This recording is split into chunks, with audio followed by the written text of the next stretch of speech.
ചിക്കുകരടിയും പിങ്കുകടുവയും. ഇടതൂർന്ന വനത്തിന്റെ ഹൃദയഭാഗത്ത് ചിക്കുകരടിയും പിങ്കുകടുവയും സുഹൃത്തുക്കൾ ആയിരുന്നു. പൊതുവെ നിശബ്ദനായിരുന്നു കടുവ.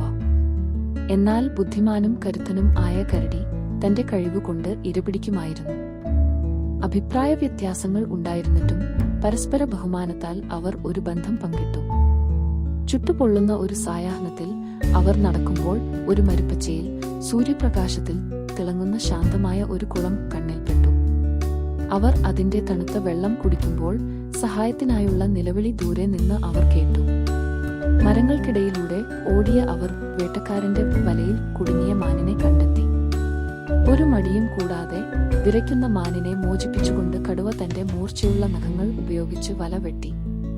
കരടി തളർന്ന മാനിനെ സാവധാനത്തിൽ പുറത്തെടുത്തു ആശ്വാസകരമായ വാക്കുകളാൽ ആശ്വസിപ്പിച്ചു. അവരുടെ കാരുണ്യ പ്രവൃത്തി കാടിനുള്ളിൽ പ്രതിധ്വനിച്ചു. അതിലെ എല്ലാ നിവാസികളുടെയും പ്രശംസയും നന്ദിയും അവർക്ക് നേടിക്കൊടുത്തു. ആ ദിവസം മുതൽ ചിക്കുകരടിയും പിങ്കുകടുവയും ഇതിഹാസങ്ങളായി മാറി. അവരുടെ സൗഹൃദം കാട്ടിൽ പ്രതീക്ഷയുടെയും അനുകമ്പയുടെയും വിളക്കായിരുന്നു.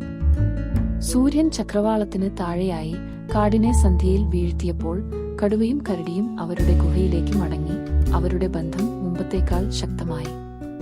എന്തെന്നാൽ പ്രകൃതിയുടെ വിസ്തൃതമായ ഇടങ്ങളിൽ ഉഗ്രമായ വേട്ടക്കാർ പോലും സൗഹൃദത്തിന്റെ ഊഷ്മളതയിൽ ആശ്വാസം കണ്ടെത്തും.